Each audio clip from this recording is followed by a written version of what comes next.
Yeah, so I'll give a great example that happened. I was before the pandemic, I was at the gym and there was a woman who maybe she was 55 years old and she was in the locker room trying to convince another woman to go vegan. And normally I would stay out of these scenarios, but I piped in, I couldn't help it and I just looked at the woman she was trying to convince and I go, "Please, please don't listen to her. We are meant to eat animals." And the vegan looked at me and she goes, "So you think it's okay to murder?" Okay. And it was just a little bit of a thing. And I was like, oh boy. All right.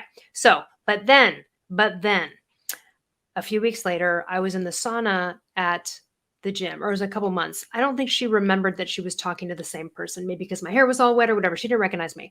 But she comes into the sauna and she's in her swimsuit, just came in from the pool, and she's sitting there. She goes, "Oh my God, I can't catch my breath. Like I swim every day, but like I can't seem to catch my breath." And so I immediately like got up and like took her out of the sauna and I was like, "Hey, you're a vegan, right?" I remembered our conversation and she goes, "Yeah, yeah." And I said, "When is the last time you had B12?" And her mouth dropped. She was like, "Oh my God, you're right. I haven't, I haven't." And I said, "Listen," and I wrote down exactly like, "Hey, go to this store, go get this, methyl B12 folate, start taking it." And I said, "Listen, if you're going to, and again, I didn't chastise her. I wanted to be like, "So do you think I'm a murderer now?" Like, like this is the exact reason why you need to eat me. Right. And here's the thing. You don't have to eat meat. But if you make this choice, you are making the choice to go against what your DNA expects of you. And that's okay. I'm not even judging it. But that means you are going to have to shore up nutrients, right? You are going to have to get iron and, B12 and amino acids from somewhere, right? Even my pescatarian healthy friend is low in iron and he's a male because again, he just didn't think that, this is something I'm missing out on. Yes, it will happen to everyone when that happens. So, and then she came back. I saw her a couple weeks later and she was so grateful. She said, "Thank you so much. Oh my God, I feel so much better. I can't believe I spaced this." It's like, yeah, well, that should just be a part of your life if this is the kind of choice you're making. And somehow, like, she didn't see that, right? So she's still going to go call people murderers for eating meat, and that's fine. But it is absolute proof of what I just said. Our DNA expects us to eat animals. Okay. So it doesn't mean you have to. Okay. You don't have to, but then you're going to run into trouble and you should be careful. Yes. And I always say, vegans usually feel good for the first 6 months because Of they're course. not eating the standard American diet. It's not what they are eating, it's what they're not eating. And after that, the body then says, "Okay, you've cleaned me out pretty good. Now what? I need my B vitamins. I need my iron. I need all of those nutrients that actually that red wild," and I really promote wild animal protein and away from the chicken and the conventional beef because of the amyloid proteins. But when you get that nutrient dense bison and the liver, I know you talk about liver, the importance of it, that has so much more nutrients than the plants that most vegans think they're getting the nutrients from.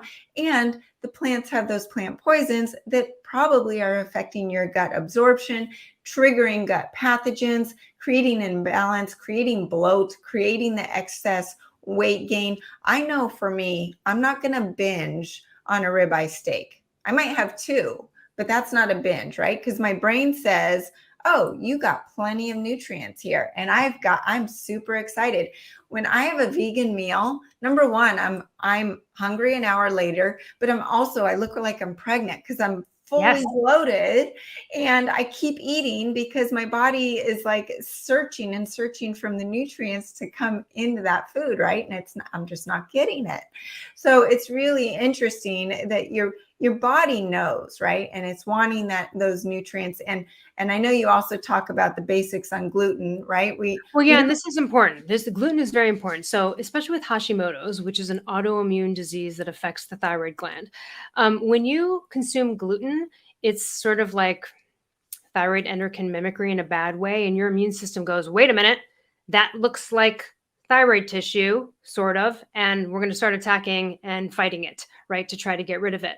And that's when antibodies raise. Antibodies equal inflammation. You do not want that. If you have Hashimoto's, your entire goal in life is to get those antibodies down to as low as possible within the range or undetectable. Okay. So, and that's true, by the way, for most autoimmune disorders. Okay. So, my friend Palmer Kippola cured herself of MS. Took her 20 years, but she also would say to follow a standard diet, and gluten is also the thing. So, she eliminated gluten for the first week. All of her gastrointestinal stuff went away. After a month, zero MS symptoms, and has not had one since. She wrote a book called Beat Autoimmune. So, it's really with every autoimmune disorder, grains should be eliminated, but particularly gluten, but definitely for Hashimoto's. It's very clear. So yes, that's why I do recommend an ancestral paleo primal diet. Could you still fix your thyroid problem without it? Yeah. But if you have Hashimoto's, you are asking for trouble if you keep eating gluten. Now, that doesn't mean you can't have a slice of New York pizza a couple times a year or whatever, right? We're human beings. I'm paleo. I'll still eat a sandwich every now and then with bread that, again, it's not part of my regular life, right? So go live, have the piece of brie and the cracker at the thing. But if I had Hashimoto's, I'd probably never eat gluten, and it would be very, very, very rare. Besides, there's so many gluten-free options right now and grain-free options for breads and things that provide that texture and the thing that you want, right? So there's so many other great options out in the world. But yeah, gluten's terrible. And then also, of course, we want selenium. We want to eat things high in selenium. We want to up our nutrients. Iodine's important, of course. You know, and you've talked about that. So vitamin D. What we often see with people that are hypothyroid is very low vitamin D, low B12, and low iron storage. Because your body can't hold on to nutrients when you're hypothyroid, by the way. That's why. So you could be like, when I was hypothyroid, before I got on thyroid hormone replacement, I was craving chicken liver. Like, I was craving. I clearly had an issue with iron, but it didn't matter how much I ate. At a certain point, you have to supplement. At a certain point, you have to go for the strong stuff. At a certain point, 2 Brazil nuts is not going to be your selenium answer. And it is because when you're hypothyroid, everything's slow and sluggish. So you're producing less hydrochloric acid. It's not breaking down the nutrients. Your stomach and your digestion and everything's compromised. So you really kind of can't hold on to it. And that's why we see these classic deficiencies in people that have thyroid issues.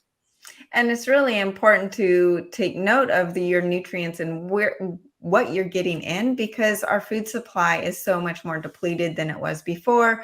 So really take note of how you're feeling. And you are your best doctor.